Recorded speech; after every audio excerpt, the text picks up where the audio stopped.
Hi friends, welcome to my channel. আমি সনাতন পাল আপনাদের সামনে আরও আজ একটা ভিডিও নিয়ে চলে এসেছি। এই ভিডিও যে টপিক হলো সেটা হলো পাসপোর্ট সেবা কেন্দ্রে আপনার কি কি ডকুমেন্ট অ্যাকসেপ্ট করবে সেই ডিটেলসে আজ বলবো। অনেকের মনে প্রশ্ন থাকে যে পাসপোর্ট সেবা কেন্দ্রে যখন যাবেন, আপনি যখন পাসপোর্ট অ্যাপ্লিকেশন করবেন, অ্যাপ্লিকেশন করার পরে যে পাসপোর্ট সেবা কেন্দ্রে পাসপোর্ট অ্যাপ্লিকেশনটা সাবমিট করতে যাবেন, সেখানে আপনার কাছ থেকে কী কী ডকুমেন্ট চাইবে। প্রথমত আপনাদেরকে বলে রাখি, সেখানে পাসপোর্ট ডকুমেন্ট যেটা আপনি সিলেক্ট করবেন সেটাই চাইবে। আর একটা কনফিউশন থাকে সাধারণত মানুষের ভিতরে, যে কি কি ডকুমেন্ট ওখানে অ্যাকসেপ্ট করবে, মানে কি ডকুমেন্ট, এটা অ্যাড্রেস প্রুফ হিসাবে এটা অ্যাকসেপ্ট করবে, তো এটা ডেট অফ বার্থ হিসাবে অ্যাকসেপ্ট করবে, তো এই কনফিউশনটা মানুষের ভিতরে থাকে। তাই সেই কনফিউশনটা আজকের এই ভিডিও দেখার পরে আপনাদের একদম জিরো জিরো হয়ে যাবে, সেই কনফিউশনটা আর আপনাদের থাকবে না।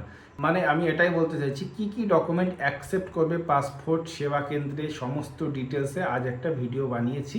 এটা আমার নিজস্ব ব্যক্তিগত কথা নয়, এটা যে পাসপোর্ট সেবা কেন্দ্রে আজকের ডেট হিসাবে যে মানে ডকুমেন্টগুলো অ্যাকসেপ্ট করছে, সেই ডকুমেন্ট অ্যাকসেপ্টের লিস্ট আজ আপনি পুরো আপনাদের সামনে তুলে ধরেছি। তা ডেট হিসাবে সেই ডকুমেন্ট, মানে যে পাসপোর্ট সেবা কেন্দ্রে যে ওয়েবসাইট আছে, সেই ওয়েবসাইটে আজকের ডেট হিসাবে যে ডকুমেন্টগুলো দেখাচ্ছে, সেই ডকুমেন্টগুলো আপনাদের সামনে পুরো তুলে ধরবো।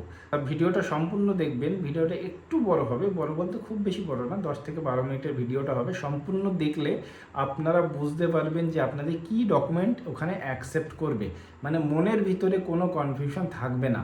আর একটা কথা বলে রাখি, আমি অনেক কষ্ট করে আপনাদের জন্য ভিডিও বানাচ্ছি। আপনাদের একটা সাবস্ক্রাইবার অনেক মোটিভেশন দেয়, তা সেই কারণে সাবস্ক্রাইব অবশ্যই করুন, যে তা এই ধরনের নিত্য নতুন ভিডিও আপনারা পেতে থাকবেন ইনফরমেশন রিলেটেড। আর আমাকে দিয়ে যদি কোনো কাজ করাতে হয়, তাহলে আমাকে সরাসরি ইনস্টাগ্রাম কিংবা ফেসবুকে মেসেজ করতে পারেন। ইনস্টাগ্রামে অথবা ফেসবুকে আমাকে আমার নাম হিসাবে সার্চ করবেন সনাতন পাল, দেখবেন আমার যে প্রোফাইলটা ফেসবুকে সবার প্রথমে চলে আসবে। তো সে যাই হোক, সরাসরি যাবো কম্পিউটার স্ক্রিনে গিয়ে আপনাদেরকে দেখাবো যে কী কী ডকুমেন্ট ওখানে অ্যাকসেপ্ট করবে। তা চলুন সরাসরি কম্পিউটার স্ক্রিনে। সবার প্রথমে গুগলে চলে আসবেন। গুগলে আসার পরে এখানে টাইপ করবেন পাসপোর্ট ডকুমেন্ট অথবা পাসপোর্ট অ্যাকসেপ্টেবল ডকুমেন্ট। তা পাসপোর্ট ডকুমেন্টে আপনারা ক্লিক করবেন। ক্লিক করার পরে এখানে দেখুন এটা চলে আসবে। পাসপোর্ট সেবার যে ওয়েবসাইট আছে ওটাতে ওপেন করবেন। ওটাতে ওপেন করার পরে এখানে দেখুন আপনার টাইপ অফ অ্যাপ্লিকেশান, নর্মাল, তৎকাল। তো আমি নর্মালটাকে দেখাবো। অ্যাপ্লিকেশান ক্যাটাগরি, অ্যাপ্লিক্যান্ট ক্যাটাগরিটাকে আমি অ্যাডাল্ট করে নেব। Is applicant eligible for non ACR category, এটা আমি ইয়েস করে নেব। তো এরপরে কন্টিনিউতে ক্লিক করব। এখানে দেখুন issue of fresh passport, select case. তা এর ভিতরে আপনি যেটা সেটা আপনি সিলেক্ট করে নেবেন। সিলেক্ট করার পরে এই হিসাবে আমার যেটা হয়, মানে আমি যেটা আপনাদের কাজ দেখাবো, নন অফ দ্য অ্যাবভ, এটাতে সিলেক্ট করে নিয়ে এখানে সার্চ করব ভিউ রিকোয়ার্ড ডকুমেন্ট। ক্লিক করার সাথে সাথেই দেখুন ডকুমেন্ট কোড দিয়ে দিয়েছে ডকুমেন্ট। আর এখানে এম মানে ম্যান্ডেটারি, ও মানে অপশনাল, আর সি মানে conditional.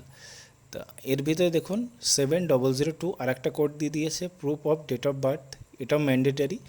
R document proof one of the non ECR category. তা নন ইসিআর ক্ষেত্রে এটা শুধুমাত্র প্রয়োজন যারা ম্যাট্রিকুলেশন পাস না, মানে মাধ্যমিক পাস না, তাদের ক্ষেত্রে কিন্তু এটা প্রযোজ্য নয়।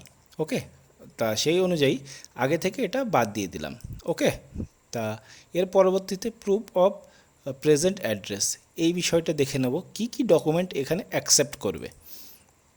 সবার প্রথমে আসছে ওয়াটার বিল, সবার প্রথমে, মানে আপনার যদি জলের বিল এসে থাকে সেটা accept.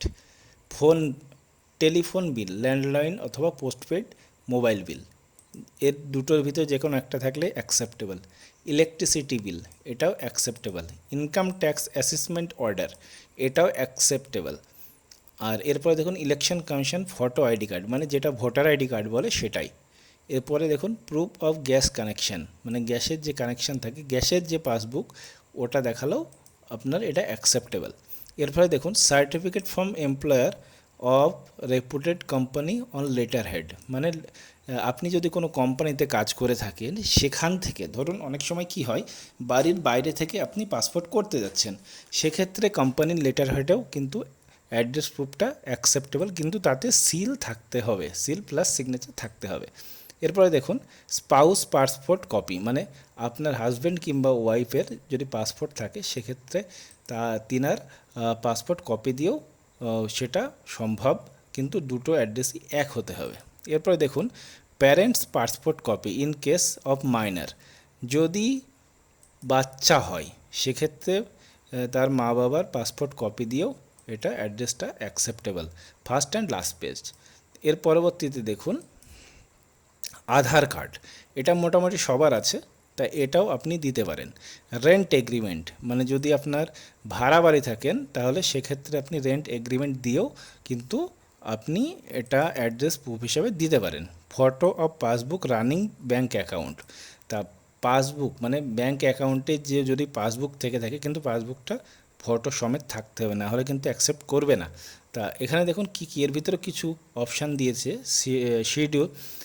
Schedule public sector bank, schedule private sector Indian bank or and regional rural bank only.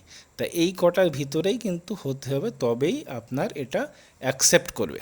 এর ভিতরেও কিছু টার্মস কন্ডিশন দিয়েছে, দেখুন for document number 7 certificate from employer of রেপুটেড companies on letter head, এর ভিতরে দেখুন কি দিয়েছে, only public limited company can give address proof on company letter head along with seal. এখানে দেখুন অনলি পাবলিক লিমিটেড কোম্পানি দিতে পারে লেটার হেডে সিলের সাথে, computerised print out shall not be generated, মানে আপনার কম্পিউটারাইজ প্রিন্ট আউট কিন্তু এটা অ্যাকসেপ্ট করবে না। এরপরে দেখুন form number 11, form number 11 rent agreement যেটা দিয়েছে, এটাতে একবার আপনাদের ক্লিক করে দেখাবো। এখানে দেখুন একটা সার্কুলার দিয়েছে 2017 সালের 20 সেপ্টেম্বর, মানে 20 সেপ্টেম্বর নিউ দিল্লি থেকে একটা সার্কুলার দিয়েছে। এ দেখুন the unregistered rent agreement shall also be accept as a valid proof of address by the passport issuing authority for grant of passport facility to the applicant. এখানে এটাই বোঝাচ্ছে যে আপনার যে আনরেজিস্টার, মানে যদি রেজিস্টার না থাকে, যদি রেন্ট এগ্রিমেন্ট আপনার থেকে থাকে সেক্ষেত্রেও সেটা অ্যাকসেপ্ট করতে হবে। তা এর পরবর্তীতে আর একটা আছে 12 নম্বর, ডকুমেন্ট নাম্বার 12। এখানে দেখুন পাসবুক, মানে ওই বিষয়টাই আবার আপনাদেরকে বলবো। এখানে দেখুন আপনাদেরকে দেখিয়ে দিই, ওই সেম আরেকটা অফিস মেমোরেন্ডাম দিয়েছিল, তা এটা 2015 সালে 19 ফেব্রুয়ারি এটা পাস হয়েছিল। তা সেই জন্য দেখুন পাবলিক সেক্টর আগের ওই একই জিনিস, আপনার যদি পাসবুক থেকে থাকে ফটো সমেত, তা সেক্ষেত্রে আপনার এটা অ্যাকসেপ্ট করবে অ্যাড্রেস প্রুফ হিসাবে। আশা করছি অ্যাড্রেস প্রুফের ব্যাপারটা বোঝাতে পেরেছি। এর পরবর্তীতে যাব proof of date of birth, এর ভিতরে কী কী ডকুমেন্ট অ্যাকসেপ্ট করবে। দেখুন লিস্ট অফ অ্যাকসেপ্টেবল ডকুমেন্ট, এখানে দেখুন সবার প্রথমে দিয়েছে বার্থ সার্টিফিকেট। বার্থ সার্টিফিকেট এটা অ্যাকসেপ্ট করবে, ওকে, সবার প্রথমে।